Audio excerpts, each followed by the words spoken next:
श्रीरामपूर शहरातून एक धक्कादायक बातमी समोर येत आहे। शहरातील संगमनेर रोडवरील हॉटेल दिवरा परिसरात असलेल्या प्रवरा कालव्यात आज सकाळी एका अज्ञात तरुणाचा मृतदेह आढळून आल्याने खळबळ उडाली आहे। मिळालेल्या प्राथमिक माहितीनुसार अंदाजे 30 ते 35 वर्षे वयोगटातील या तरुणाचा मृतदेह कालव्यात तरंगताना दिसून आला। स्थानिक नागरिकांच्या लक्षात येताच त्यांनी तत्काळ श्रीरामपूर शहर पोलिसांना याची माहिती दिली।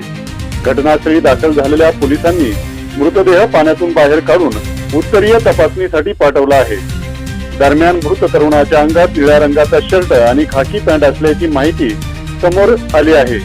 हा मृत्यू नेमका कशामुळे झाला? तरुण पाण्यात वाहत आला होता का, की बुडून मृत्यू झाला, की यामागे घातपात आहे? याबाबतचा तपास सध्या श्रीरामपूर शहर पोलीस करत असून या घटनेची नोंद करण्यात आली आहे। अधिक तपास सुरू आहे। भीमप्रहार न्यूज मराठीसाठी प्रतिनिधी संदीप जगताप, श्रीरामपूर। बातम्या पाहण्यासाठी भीमप्रहार न्यूज मराठी चॅनेलला सबस्क्राईब करा, व्हिडिओला लाईक आणि शेअर करा।